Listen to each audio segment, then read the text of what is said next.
Welcome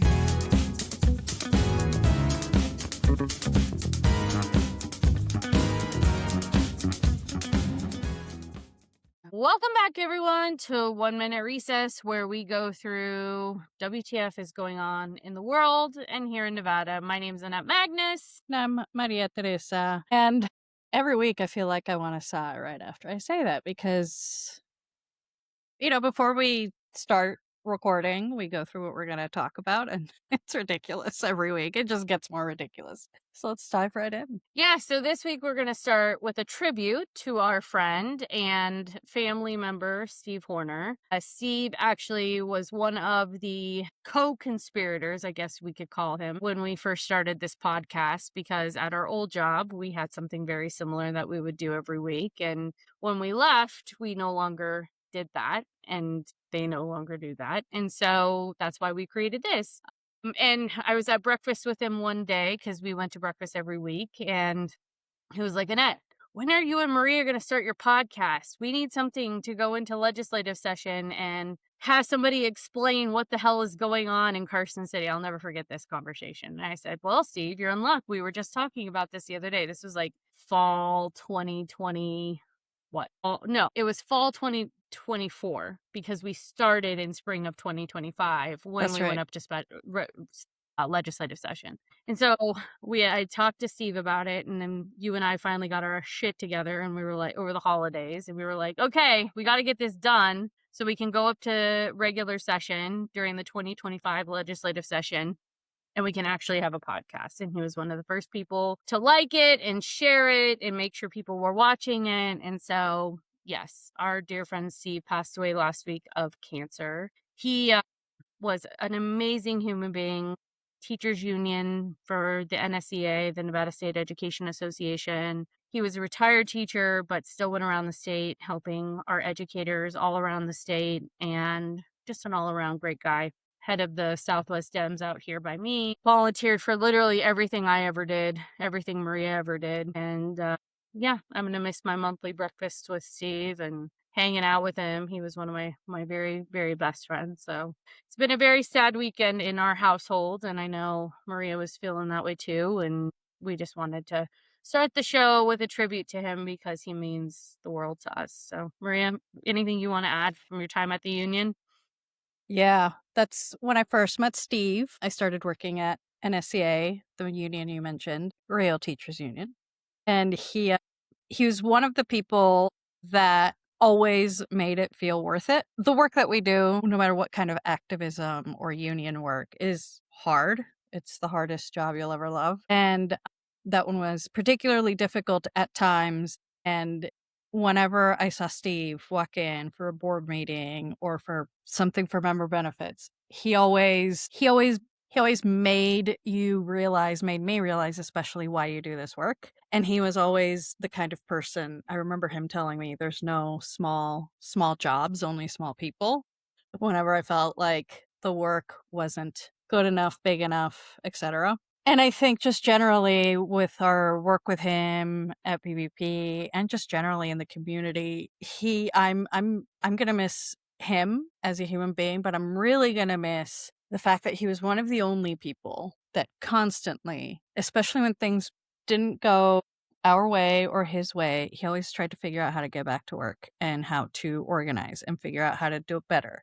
He never just sat on his laurels and waited. He always got to work. And, that's something I thought about a lot. And hopefully, hopefully we can all of us that knew him even a little bit can emulate that, because that was really, really special and rare in this work. Yeah, I think it's interesting you say that, because on Friday when I got the news very early Friday morning from Julie, his wife. And, I was telling Nick, I cried more about Steve than I did my own great grandparents when I lost them a year ago. I was just way closer to Steve, way more in common. He was like another father to me.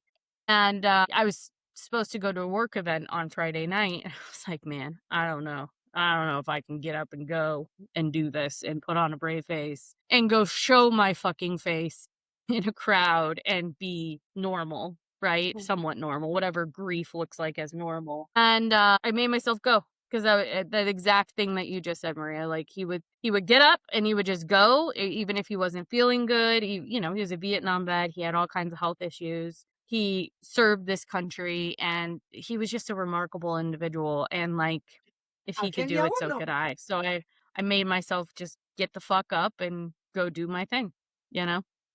It's what you Yeah. have to do. Yeah. Yeah. And that was the spirit of Steve Horner. So hopefully we can all take that into and apply that into our lives and in our community because he always Yes. looked out for everyone else. Yep. Yep, absolutely, and he was beloved by many, and, we will, as soon as we know more about a celebration of life for him and, honoring him, we'll definitely let everyone know because we know a lot of people who follow us on here are also friends with Steve Horner, and, we'll make sure that you all know when his celebration of life will be. So, love you, Steve. Thanks for helping us make this podcast what it was or what it is now. So, Mm-hmm. Yep. Love you, Steve. okay, let's get into the rundown. What does the internet have to say to us this week, Maria? Oh, I'm ready. Steve would love and hate these. I'm just going to Uh, go right in for a change of pace, to channel other emotions. Mosquito Hater on YouTube on our conversation around Hunter Biden to be says, fair, I hate mosquitoes too, so we agree on one thing. yep, I don't think he should run for vice president, but you two should run on a treadmill. Thanks. Thanks so much. Cool. That's Does it have a picture of them by chance? I always wonder what these people look like. Like, are they like in their mom's basements, like picking their nose and like in their dirty probably underwear? his profile picture are 3 mosquitoes on a blanket. Yeah, I'm gonna take this person very seriously. Mm-hmm. Mm-hmm. Yeah, very, very seriously. Thank you, Mosquito Hater. Also, When you are able to come out of your mother's basement and have a life, come talk to me. yeah, yeah. Let us know. Hit us up. Link in the bio. Man, but Matt Wilkie was also in the chat. Bestie. On James Settlemeyer, he says, met Settlemeyer 20 years ago. He's a decent human, but Flippo gives us up north the best chance to flip CD2, in my opinion. I agree with him. I think Teresa Benitez-Thompson now has a great shot at flipping it. Yeah. And we're going to talk about that more because there was an indie article that said exactly that. So, could agree with you more, Matthew. Oh boy. Just one note on that, because Matthew is so smart. I just adore him. True. I don't give to a lot of candidates personally. Like, I have like my own thing about this. Like, you got to be a special human being for me to go into my own personal wallet and give you cash. Like, you got to be a real special one, or there's got to be a special set of circumstances for me to like want to give you money. Because most of these people I do not enjoy or like. I have given Teresa Benitez-Thompson arguably the most money I've given any candidate because I do believe she actually has the best shot of flipping that seat. And I think if we are going to truly be taken seriously in Nevada, we have got to flip that seat. So I'm with you, Matthew. TBT all the way. TBT. Badass Latina. Hell yeah. Now to Instagram, some comments on the abysmal turnout rates. Syra LV says, Syra's one of my very good friends. She's a pug mama too. Yay. Says, we voted and wish more people did. Thank you for voting, Syra. And same. At All Vegas says, OMG, that's horrible on the. That's my friend Penny. And one final comment, Jonathan Ruggiero says, he's truly Joe's son. There's a reason why I always felt a sense of loyalty to the Bidens. Yeah, he's truly Joe's son. He's just letting it rip. Flow. Yeah. But yeah, that was the internet from really smart takes from Matt Wilkie and others to Mosquito Hater. I love thank you. Thank you for letting us know. We're chonky. We appreciate you. Yeah. Nor do we give a fuck what you think. Yeah. Don't care. And it's funny because I always wonder, like, do you go on Flippo's page and say that shit? Because he's chonky. Yeah. Right? Do you go on Donald Trump's page and say that shit? Because he's chonky and orange. Yeah. Chunky, orange, and senile. I'll hop on a treadmill when he hops on a treadmill. Yeah. And I'll probably outrun him because I actually go to the gym. So I always love these people. Like, you say this, like, you would never fucking say that to my face, like, in real life. Because Mhm. anybody who knows me knows I would just fucking let them have it. But these truly keyboard warriors who hide Uh-huh. behind their computer screens and spew nonsense when, like I said, they're in their mother's basement picking their nose, like, go fuck yourself. Yeah. Yeah. Actual keyboard Anyways, warriors and not real anything. incels. Uh-huh. Okay, Exactly. Maria, what the fuck's happening in this state? There's a lot. There is quite a lot. I know that, a lot of this is related to the election, and there Well, was yeah, some, because it's still going. it's still going. Yeah. And to preempt anyone out there that's Yes, like, go ahead. they don't know how to We count. can't vote. They don't know how to count votes. Learning how Go to ahead. count. Just say what you're gonna say. This is literally one person, one vote, and they all need to be counted. And reminder of what we talked about in the last stream, that many of these elections, especially the lower down the ballot you go, the smaller the chunk amount of people that are getting to decide this. So it's kind of important to make sure the very last one is counted. They're What? shoving votes at both. You No. mean Trump really won in 2024? Yes. Sadly, yes. Yeah. Yeah. Sadly. And we Yeah. even then we said count every vote. Yeah. Sadly. And both of us went to go see those ballots get counted. Okay, so since we last spoke, because we filmed last Wednesday right after the primary, couple key races got like decided. So you've got Howard Watts, who officially was an assembly member, officially lost his race to Miguel, who is an SEIU member by like 50 something votes. It was like tiny margin. So that again shows every single vote matters. And there just were not enough ballots left to count or to cure. And so they ended up calling that race. So that one, I think, probably was the slimmest margin that we were still kind of waiting to see where that went. And so over the past couple of days, those things kind of got decided, and that's where that has gone. So crazy. That's how elections go. And if people are like, man, I really wish it would have gone the other way, should have Then voted. you should have voted, should have talked to voters, should have went and canvassed, should have talked to people in your neighborhood. I mean, that's that. So Mm-hmm. Oh boy, but voter fraud. Also for the doubters out there, the Secretary of State, as we mentioned, has a tracker where they're actually putting updates, especially all the counties, how much they've tabulated, what's left, and you can. Messi just scored a goal. Sorry, everyone. But you can go check that out, and we'll put the link in the chat. And if you're not from Nevada and you're like, oh, they're voter fraud or learning how to count, you can literally see how the counting is going. yeah, so Fox 5 has a really good article on each one of the it outlines each one of the counties. It outlines like what's going on across Nevada in terms of like ballot curing, signature curing, all that. And then there's also still a very good 2026 voter guide on the Nevada Independent that goes through important dates, all kinds of information like election stories, things like that. It just really kind of goes over what's up next for the election. So we'll put both of those links in the chat for you. Mm-hmm. Okay, so really quickly, I just want to highlight two stories, one of which, or both of them, are in the Independent. So the first one is Nevada primary results show Lombardo's endorsement is helpful, but not gospel, which leads into the second story.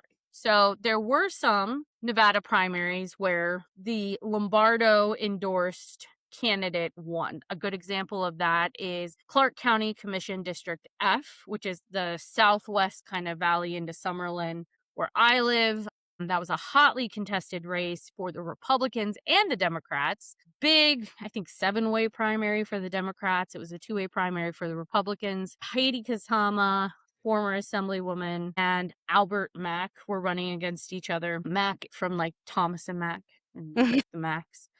So, anyways, he has a ton of money, his own money, Heidi Kasama was endorsed by the governor. She won. You also had James Settlemyre, though, and this leads into kind of the second story of James Settlemyre, former state senator, well-known rancher in northern Nevada, kind of institutional Nevadan, who was endorsed by both Mark Amodei, current sitting congressman, and Joe Lombardo, and unfortunately, James Settlemyre lost, which means we got David Flippo, who is an out-of-stater, came to Nevada, hardly has lived here, Doesn't even go here.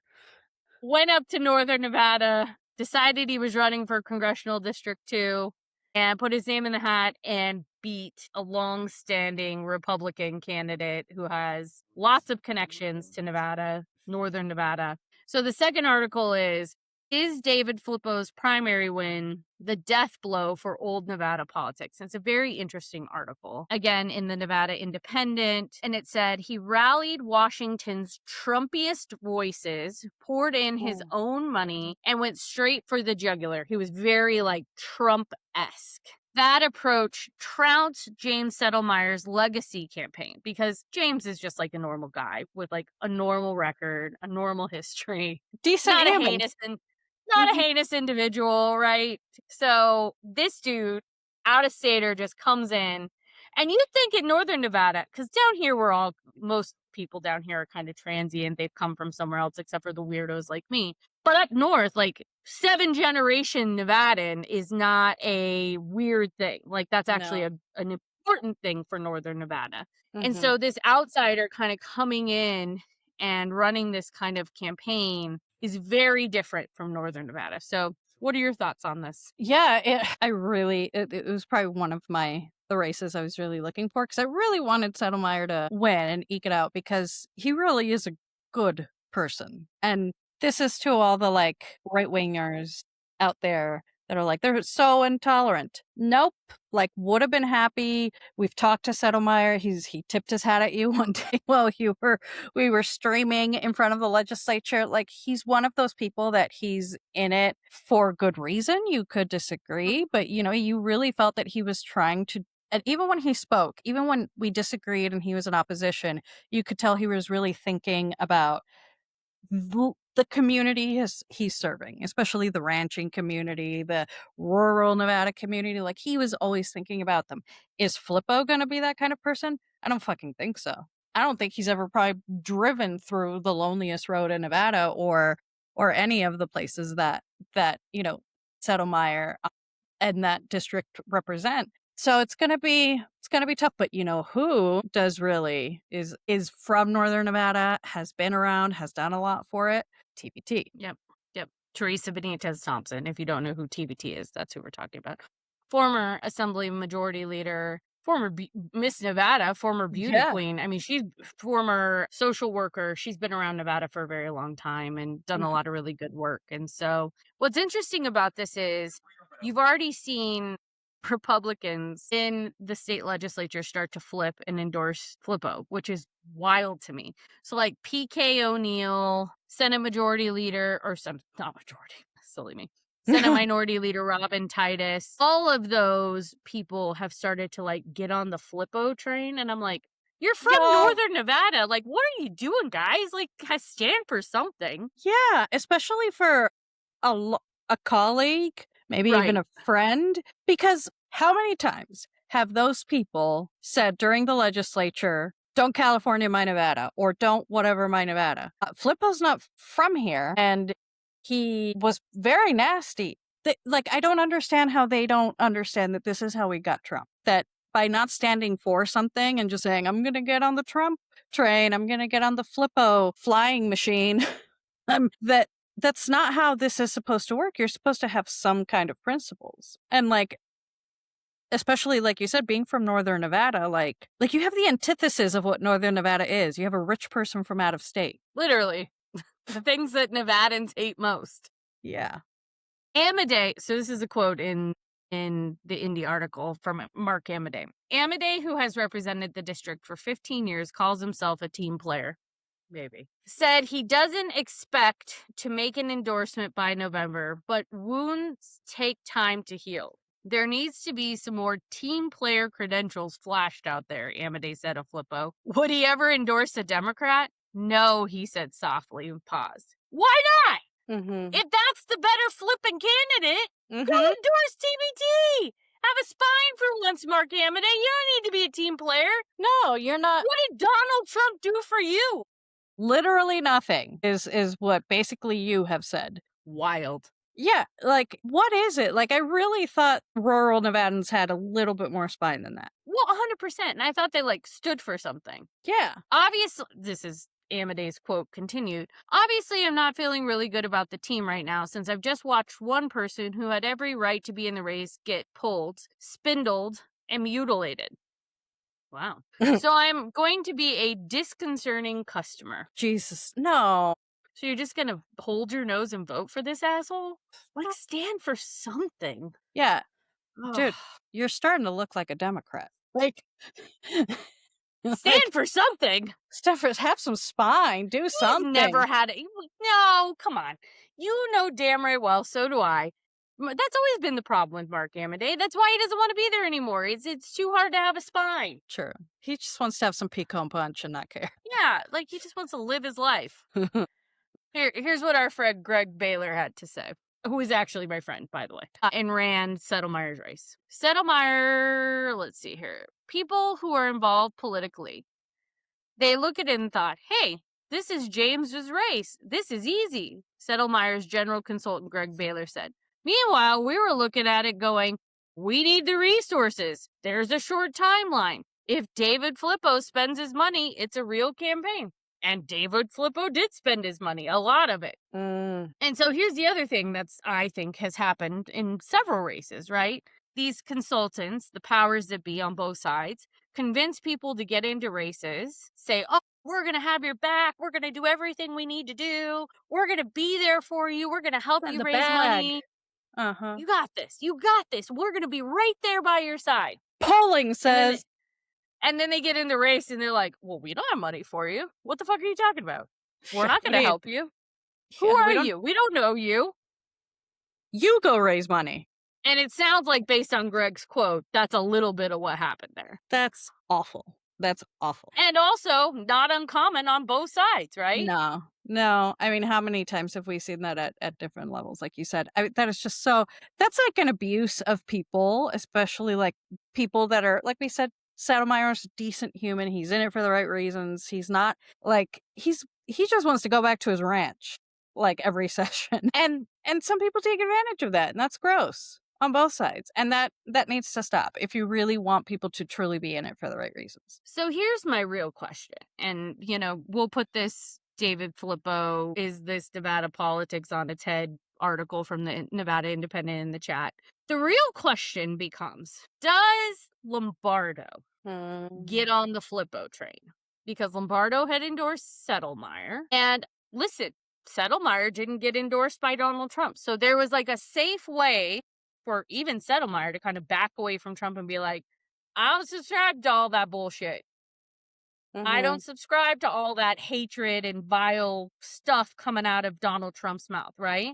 Does Joe Lombardo endorse Flippo, which means endorsing that kind of campaigning and that kind of rhetoric and that style of Republican kind of menace type mentality? Or does the governor just stay out of that fucking race, even though he wants to appear as kind of the head of the Republican Party, right? With Mark Amodei gone, the governor is kind of the highest ranking Republican we have. So does he want to stay in and get involved with Flippo, or does he back away slowly and be like, I don't really want to have my name on the whole Flippo thing here, and just not get involved with that?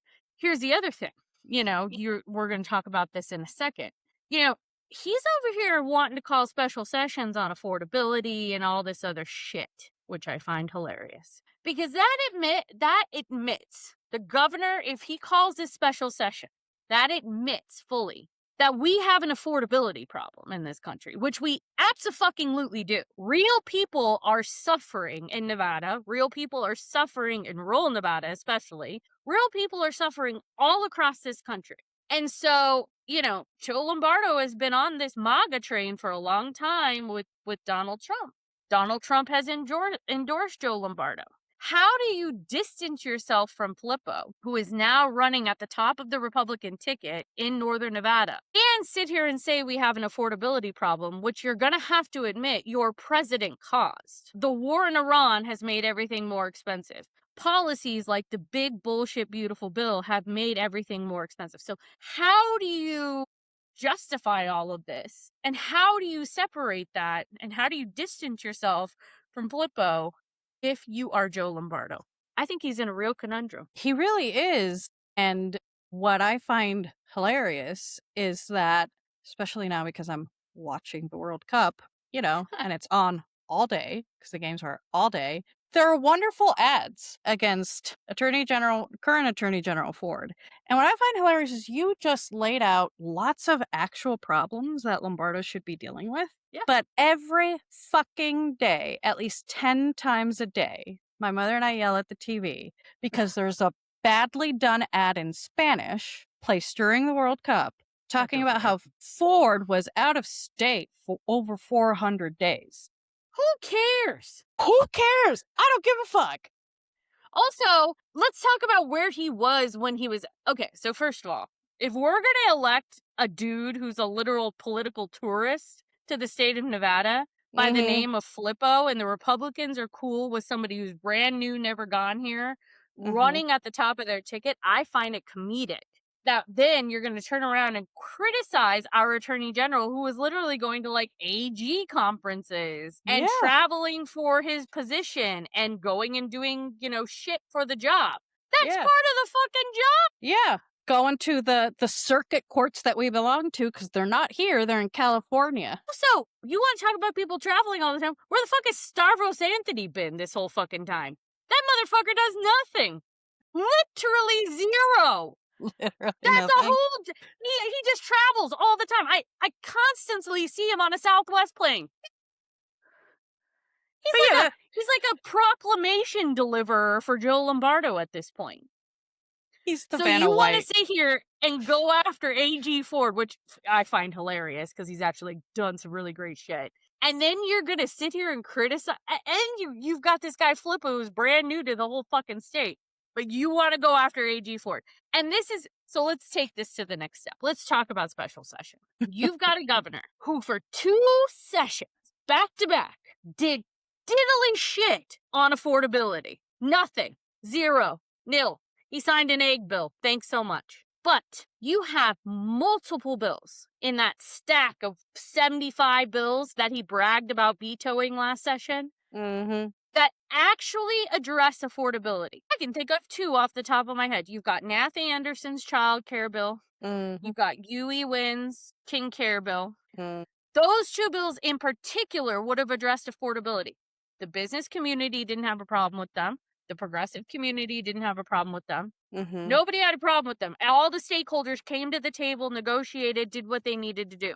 He vetoed them both. 2 bills that would have actually addressed affordability head on for Nevadans, and he vetoed them. That's just 2 in a stack of 75 that you bragged about vetoing. So I hope people are following us through because now I want to tell you who is who is in those ads. Mechanics, like people that are working. And they're saying, and it looks like they were not well prepared because they're just kind of flatly saying, oh, I don't get to miss work, 400 days of work. I have to work every day. Everything is hard. And it's like, don't you see that this guy is the problem, not Ford? Not the solution. Yeah. He is not helping you get days off. He is not helping you get time off. He's not helping you pay your bills, dummies. Nope. Friends. But he's going to use you as a prop. Gonna help. And this whole gimmick with the special session, let me just tell you this right now. Whether it's fuel tax or now we're hearing sales tax. Either one, it is a gimmick. Because it is not going to actually reduce prices enough for you to see a real difference in your pocketbook. And if you believe that, you were like, man, I got a sales tax holiday. You think he's going to do it on cars and TVs and shit you want? No. It's going to be on little stuff. Come on. Come on. Be smarter than this. He hasn't done a damn thing his entire time he's been elected. But now suddenly he wants to address affordability. Look at the timing, friends. And Net, he is the person who has solved education in Nevada. Yeah, apparently. That's the ads Did we were you getting in the primary. happen to see that ad? And I took a picture of it because I'm a psycho. So there's an ad, it's an English ad, where he's like, I did away with 900 regulations, unnecessary regulations for businesses. That is in the entire ad. It is not cited. The first citation after he says that is about businesses doing better in Nevada.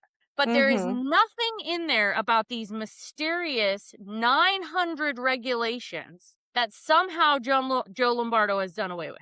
Nobody can figure out what those 900 regulations actually are.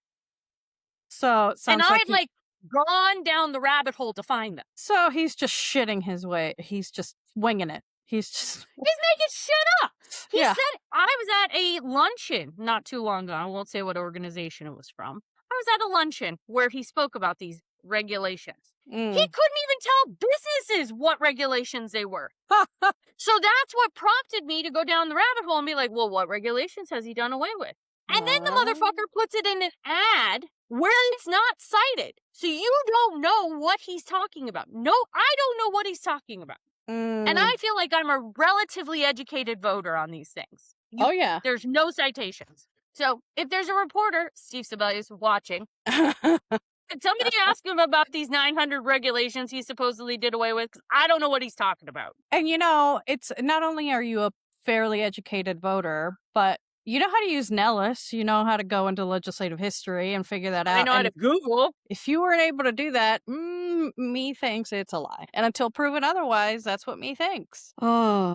But no, he'd rather do ads instead of actually trying to figure out those conundrums, like the future of his party in Nevada, Flippo, the new girl on the block, or can Nevadans, are we going to have Fallout Vegas IRL? Like, are we all just going to live in bunkers and scavenge for food?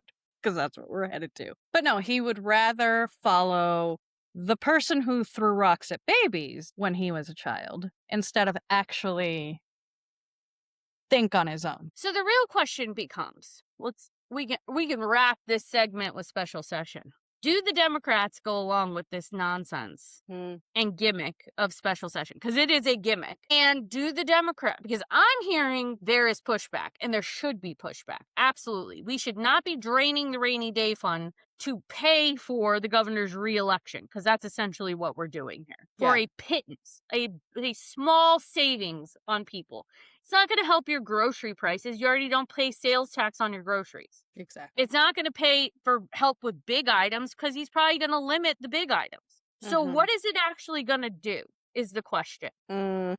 And my thought is, you sat here and bragged about having this massive rainy day fund in case there's another emergency. You just passed a bill during the last special session that said if SNAP goes away, that you'll backfill those benefits for people. And now you want to waste the rainy day fund on backfilling whatever you waste on a sales tax holiday simply because you're trying to get reelected. I sure hope the voters see through this. If he really goes forward with this next week, the week after that, I'm hearing in the next 3 weeks, I really hope there is some legitimate pushback about how we're using our money and what we're using our money for. Would be And good I'm to not know. sitting here saying taxpayers, Nevadans, people who are hurting don't deserve a break. But if we're going to give people breaks, let's give them permanent breaks, not temporary solutions, which would be a sales tax holiday. Because that is a temporary solution. Like, the Nevada way so far for everything, financial or fiscal, has been let's put a Band-Aid on it or kick. It's trash. Woo! And then we celebrate. Yeah. And yeah, also that leads me to the ads, his stupid ads on education. Historic funding for education. Bullshit. That wasn't him. That also wasn't him. That was Maggie fucking Carlton. Let's be clear about who did that. Exactly. That was not him. That was the legislature who did that. Exactly. But now it's all him. Fucking liar. Sure. So anyways, so if you got questions about elections, election consequences, the hearsay I'm hearing amongst the lobby corps for special session, because God only knows if we're even going at this point, I may be coming to you next week from Carson City. I don't know. TBD. I've canceled all my trips because Joe Lombardo needs to save his reelection. Thanks, Joe. What a fabulous leader. Great leader. Useless. Okay, what the hell is going on around the world, Maria? Let's talk about it. We're WTF. we're painting pools. Yeah, apparently it's bigger than the Empire State Building, I was told. Apparently this morning, Donald Trump had the National Park Service dump hydrogen peroxide into the pool he painted because it's turning green again. Because the algae is taking back over. Mother Nature has taken back over. Mother Nature's like, fuck you. So we spent $14.2 million to attempt to turn the reflecting pool, quote, American flag blue. This is an article from The Guardian, but there's lots of people carrying this nonsense right now. And over the weekend, it got super hot and super swampy because they live in a swamp in Washington, D.C., like a literal swamp. And then our president's birthday was on Sunday. There were massive storms and monsoon season has kicked in, and his cage fight got rained out temporarily because there was lightning. And then the algae grew back. Nature was like, fuck you. Mother Nature was like, we're not doing this, Donald. Don't dare you to throw rocks at me. I birthed rocks. So Donald Trump had the poor National Park Service members out there dumping hydrogen peroxide in the pool he just painted. Do you know what $14.2 million could do in a state like Nevada? Oh my God. Solve all the problems we just talked about? I mean, it could make a huge dent. You could help the mental health crisis here with $14.2 million. Our children could read? Maybe. We could get them to like a third grade level. You could pave some roads. You could do a lot of shit. Instead, we're painting reflecting pools blue because that's our priority. You know, and they said Republicans were good with money. Fiscally conservative. Not this bitch. So let's talk about our next story, and it's a serious one, a very serious one. Stephen Miller, aka Goebbels, there's an article, and I've seen this a few different publications, but this one specifically ran on MSN via HuffPost. But apparently, the White House seriously considered suspending habeas corpus and invoking the Insurrection Act. Now, we were all speculating on this, and this has been something that's been widely talked about, especially in like progressive circles, things like that. It is, I don't know if I would even say troubling at this point because none of this surprised me, but it is troubling that it's real. Right? White House officials seriously considered suspending habeas corpus rights for undocumented immigrants in early months of Donald Trump's second presidency. The New York Times reported on Monday. So this is a report on a report. White House Deputy Chief Staff Stephen Miller, aka Goebbels, was one of the loudest voices calling for the extreme step as part of an effort to ramp up deportations, the report said. But Will Scharf, a conservative lawyer who serves as a White House staff secretary, wrote a secret memo to the chief of staff, Susie Wiles, warning that suspending habeas corpus would be unwise and could backfire. Absolutely. Mm-hmm. After that, President seemed to back off the idea. The administration reportedly began weighing another radical measure, invoking the Insurrection Act. Scharf, I'm probably saying his name wrong, I really don't care, interjected with another confidential memo saying the step would almost certainly be challenged in the courts, potentially obliviating any advantage to be gained in terms of flexibility that it would provide to the president, per the Times. Basically, they were like, yeah, we're just going to suspend your rights and do whatever the fuck we want. And that, my friends, is dangerous. And what's more weird about the whole thing, I'm surprised it hasn't happened yet, to be completely honest. Like, I'm honestly shocked. It's been a year and a half and they haven't tried this shit. Mm-hmm. And apparently it's because of this lawyer dude. This is the only reason why they didn't. But number two, it is really scary to know sometimes how close we really are, to actually losing our rights. Because what people don't understand is, sure, they do that for undocumented people. What's next is, then they do it for protesters. Then they do it for people who don't believe in the same things they believe in. Yep. Apparently, the fucking FBI is investigating Gavin Newsom and his wife right now. Yeah. Right? So, like, it's a slippery slope when you're in a dictatorship, when you're in legitimate fascism, because this is legitimate fascist shit. Literally. Yeah. It is a slippery slope once that happens, because then they start taking away rights and you don't get those back, friends. You do not. You do And not. any political enemies, anyone who Donald Trump or his weirdo deem as political enemies, I mean, shit, we sit here and talk shit every week. Yeah. I know we're on some list. I hope I am. That would really make me happy. But it's a slippery slope, because those are the people they start going after, the dissenters. Yeah. Yeah. Yeah. And it literally does become your neighbor, someone that you didn't know wrote a thing or did a thing or went to a protest or is subscribed to an organization's emails. That's how it starts. And then it's going to start with the friends of the friends because they want to know about, oh, where was Annette on this day or what does she do? And then they're going to go after your neighbors, even though they might not be politically involved. They know who lives around Annette. They know who are her non-political friends, and they're going to use them to try to get information. Yep. Like, that's how it was done. That's how it's done all over the world in authoritarian governments, past, present, and future. This article tells us that is where they want to go. It's crazy. Mm-hmm. It's just crazy. But again, I'm honestly shocked. Truly shocked. I think that's the more shocking part. It's not the fact that they thought about it, because of course they thought about it. Mm-hmm. It's not even the thought that they were like moving towards it. Like, to me, none of that is shocking. The shocking part is truly they haven't done it yet. Or they haven't tried to do it yet. Yeah. Yeah. And thank God to all those people, those lawyers just standing in the way, going like, I mean, but we're this close, man. We're this close. mm-hmm.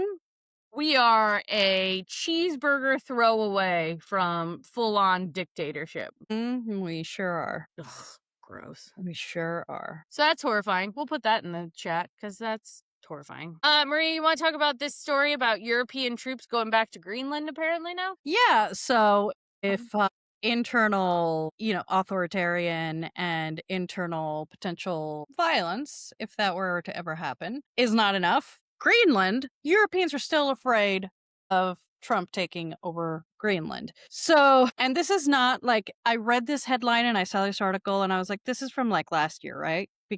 Or like from months ago. No, he has new tariff threats. He's going into the G7 with more threats and more bullying, especially of European leaders. And this is, an NBC News reported European troops were arriving in Greenland on Thursday. Yes, this Thursday. This all feels like deja vu. In a show of support, as leaders are scrambling to respond to President Donald Trump's threats, were thrown another American curveball. Trump pushed ahead with his aim of conquering one European territory, Denmark's top diplomat said after a high-stakes meeting in Washington on Wednesday. So they met on Wednesday. Sounds like Trump is still wanting to conquer Greenland. And so Thursday, European countries and NATO troops went over to Greenland because... Do you know how crazy we must fucking look while we've got the world stage here? I mean, it's all of North America, but particularly how fucking crazy we must look right now. We've got the world stage here with the World Cup. Eyes are focused from all around the world. People who play football, soccer, are watching our country. Like, people are coming here. I love the Instagram of like, oh my God, America's wild. I'm like, fucking nuts. Yeah. Yeah, welcome. Like, these people like chilling at In-N-Out or going. I saw a person go to Tacos El Gordo in Walmart. San Diego. Walmart. I'm like, please don't go there. They're going to Buc-ee's. They're going to like Waffle House. Okay, I get it. Like, weird shit happens in our country. It's a weird place. I get it.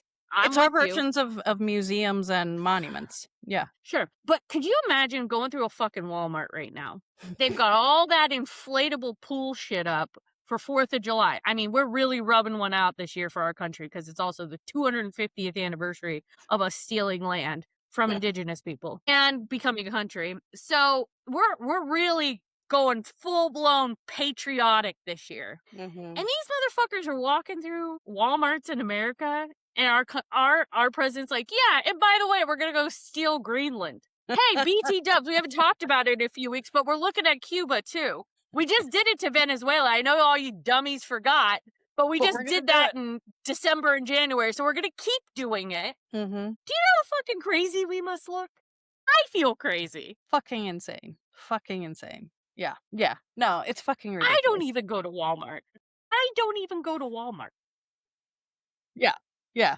No, it's fucking nuts what we're putting out into the universe. There was I mean, this encapsulates everything. The Egypt team, they played today. And, just like any sports team would, they're all on buses with the names of the Of country. course. Maybe that was a mistake in the United States because Yeah, of I wouldn't people. have done that. Please don't identify people who are different. MAGA people were chasing down the car with the bus and noticed that there was state troopers taking the bus to the stadium and we're going, why are we like why are our tax dollars, it's not your tax dollars, FIFA's probably paying for it with corrupt money, but still, it's probably not you. Literally how that works, but still. And they Also, were I'd like, rather pay for a bus and keeping people safe on a freeway because of you. yeah, and literally the comments were like, the reason why is because of people like you. That is why they, especially, teams like Egypt. Yeah. With people of color on the buses. Yeah. I swear to fucking God. Meanwhile, these people are getting off planes and we're fucking interrogating them. Yeah. Yeah. Meanwhile, in Mexico, mariachis. Here, sit on this chair and let me interrogate you, brown man. Mm-hmm. Yeah. Yeah. Oh, What it's what a fucking embarrassment. Happy 250 years. Great job, America. You're doing great, sweetie. you're doing great, sweetie. Jesus fucking Speaking of Christ. embarrassments, there is one more thing.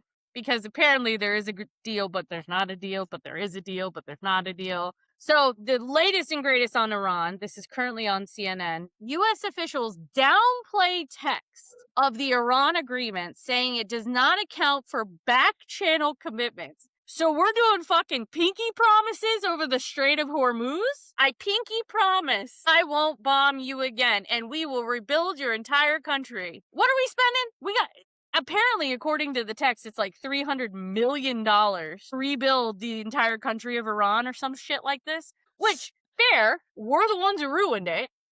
Yeah. But also, maybe we shouldn't have gone in the first place. Yeah. Yeah. Yeah. Step one would have been not do that. The live update underneath this pinky promise, it doesn't account for back channel commitments article, is Trump vows to release the text of Iran agreement, quote, in a couple of days as key questions remain.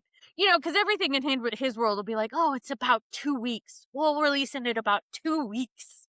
Give or take. Yeah. Sure you will, Don. What kind of fucking world are we living in? When did we go into a black hole? Nothing but they figured out some stuff in space this week on our black hole, apparently. I'm ready to get sucked into it. Please take me. Yeah. Yeah. Well, yeah. Just put us in there. Like, in what world is it appropriate to be like, yeah, we pinky promise we're going to make that deal with Iran? Don't worry about it. Don't worry about it, guys. It's no big deal. Meanwhile, troops are going to Greenland because they don't believe our president isn't going to take it over. We've got Cuba on edge, not getting any gas. We've got the world's eyes on us for what's supposed to be a peaceful coming together of the world to play sports. And here we are. And people are chasing down the bus. 250 years! Woo! You know what the rest of the world, the Europeans, the Africans, the Asians, all the Australians, all the other continents, the other Americans from the other side, from up and below, they're all looking at us going, Literally, no, everyone but us. They're literally going, yeah, no, that's what you've always been. Yeah, you're know, fucking nuts and you're fucking crazy. And we've hated you for a long time. We know. We're sorry. We're sorry. Yeah, no, I think, many people, I think we had it good, like, during Clinton years, even the Obama years. That was, like, the height, though. We peaked in the 90s. Yeah. You and I got to live, like, a small amount of our childhoods in the 90s, and then 9/11 happened. It was all downhill from there. Yeah, downhill. And then we got sort of redeemable with Obama, and they were like, okay, you're on the. And then with Trump, it was like, because you elected a black man, your true colors show again. Yeah, you are that terrible. Wild time to be alive, Maria. Mm-hmm. Yeah, I don't even know at this point. I don't even know. I did appreciate, though, the dude who was clearly in Vegas. I don't know which hotel he was staying at, but I could see the sphere behind him. Mm-hmm. And he was holding up a quesadilla, from which I believe was from Cafe Rio, if I had to guess. And it was the biggest quesadilla I've ever seen, and there were 3 or 4 slices of it. And he goes, why is this quesadilla the size of my head? And I was like, Bro, you're onto Welcome, something here. welcome to Welcome to the America. United States. Yeah. When all of my international coworkers, when we were in New York, said, I need to watch out with the food here, like just generally, like because, and we were like, yeah, no, yeah, no, everything. We're sorry. We're sorry, everyone. Yeah. It's just, how is the World Cup going? Generally, what's happening? They're My ignoring husband's us. been travel. Listen, my husband's been traveling, so I've seen people be like, "We have a World Cup team. The United States has a men's World Cup team." I'm like, "Yeah, traditionally we only follow women's because they're the only ones who are good. Mm-hmm. Yeah. Yeah. Who's winning? What's happening?" Well, we're in the group stage still. The US team did do well, which is a shocker for everyone. We were like, oh, they actually played well. FYI, everyone, the difference, because I was like, what is different between this and all the other years and all the other games that we played where they've been awful? Not just bad, but awful. Yeah, Their we're usually coaches, out like in the first or second rounds, right? their coach is an immigrant and Argentinian, and This he put them explains to why work. Nick was so pissed about them recruiting some of the German players to play over some of these other people. Mm-hmm. Yeah. Yeah. And so they got an Argentinian and he put them to work.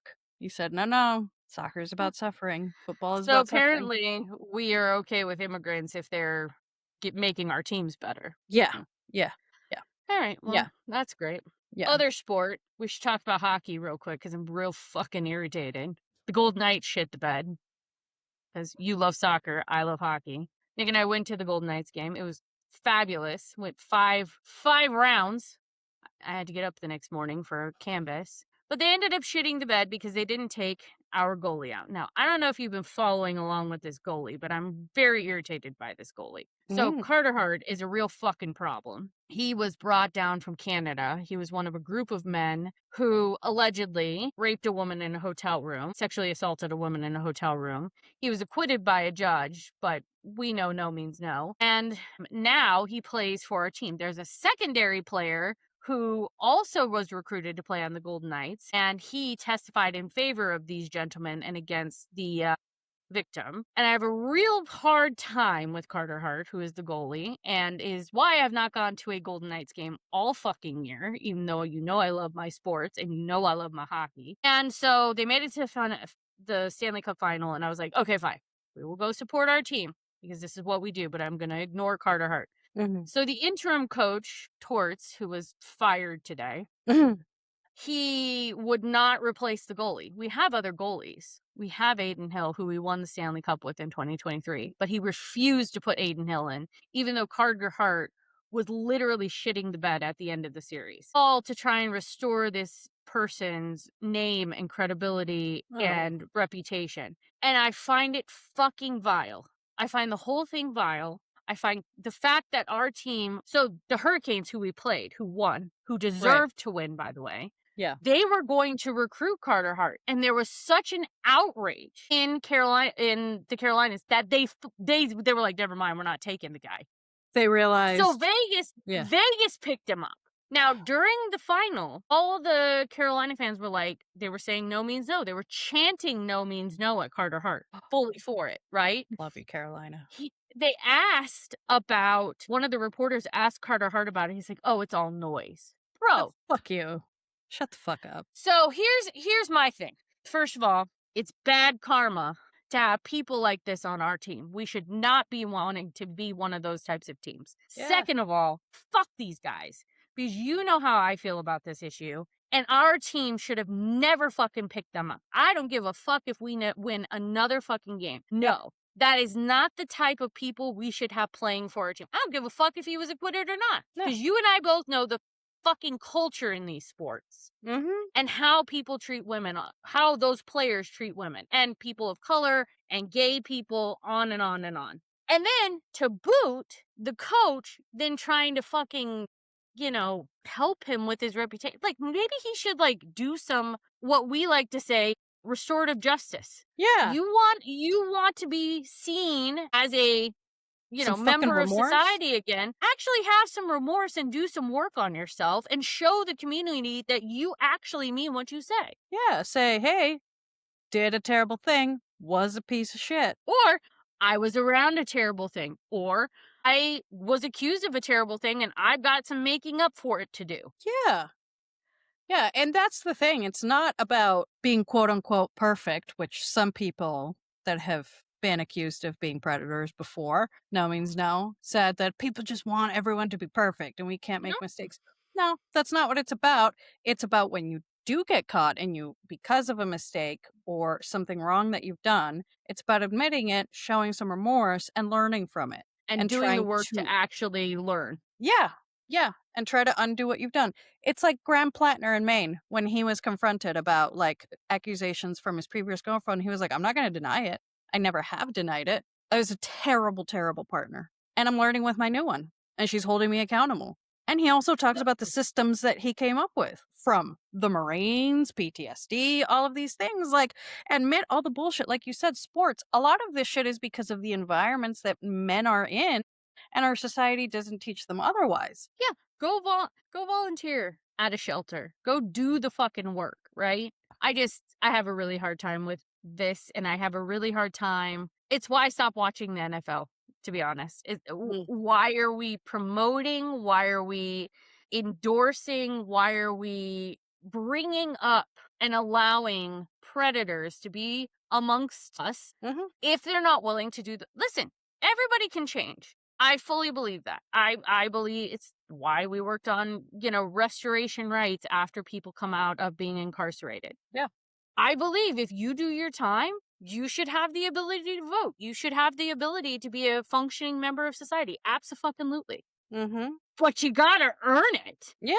Yeah. And I just don't think that Carter Hart has earned it. And frankly, I think it's bad karma on the Knights. And that's why we fucking lost. And Carolina fucking deserved it. That's what it sounds like. Yeah. Go Carolina. I'm sure Go. I'm sure all the Knights fans will be in an uproar over this, but maybe you should also like check yourself when you do that, because defending people who do heinous shit is not the way we make our society better. No, no, no. And if another team could do it and still be good and beat us, learning And won the lesson. Stanley Cup. Yeah. And maybe it's not all about winning sometimes. Maybe it's also about doing the right thing and having the right type of players on your team. So, sports. Love it. Sports.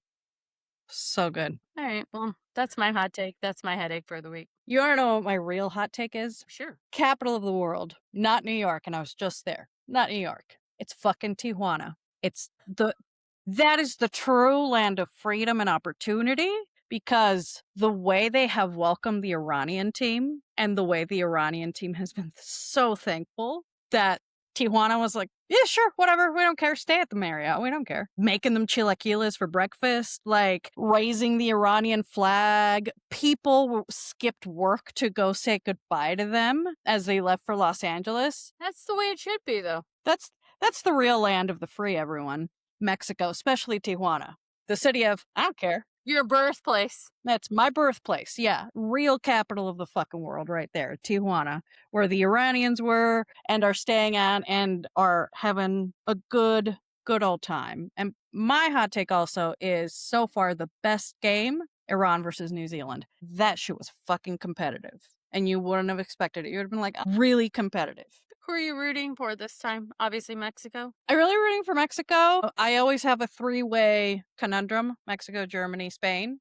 You and But my we'll husband. see. Mexico and Germany, always. But this World Cup, the dark horses are doing a really good job. I swear to God, you and Nick should get tickets and fly down to fucking Mexico and go. We should just go to a fan fest because those fan fests in Mexico look amazing. Lit. I don't need to go. You and Nick go. They were throwing have fun. Koreans up on they were teaching Swedish people how to do the line dancing in Mexico. Like, it's amazing. Apparently, the other day there was a German lady she was in New Orleans and she was dancing to jazz. And this lady was having a fucking blast. Like, translucent white person just in there dancing to jazz. People are like, look, the world is healing. Like, all of us are just coming together. The world is healing. That's actually what the World Cup should be. Yeah. Yeah. That's what the World Cup should be. Yeah. It's what it usually is. Yeah. Here we are. Here we are. Yeah. All right. Well, it's been another excellent episode, everyone. I hope you enjoyed it. Another good week in this world. UFC fights, crazy shit happening at the White House that truly looks like idiocracy. UFC fighters going up to weigh-in drunk and then spouting off about Michelle Obama. Just really, really, what a way to really showcase our finest in this country. That's right. Yeah, Chulo Chulo agrees. agrees. Chulo agrees it's all bullshit. Right, Chulo? Yep. All right, friends. Well, it's been another wonderful week. This is our final bell. I don't know where I'll be joining you from next week, but we'll keep you posted. And we'll have some other stuff that we post about this week as we move through the week. But this is the final bell. Thank you for joining us. Be sure to like, subscribe, share with your friends, share with your family, follow us on different platforms, comment in the comments, ask us questions. That's what we're here for. Share with your enemies. Mostly. Yeah. And we'll see you next week, and we'll see where we are in the World Cup. Let's see how that's going. See if the United States gets kicked out or not. All right, everyone. Have a great week, everyone. Stay safe. See you soon. Bye.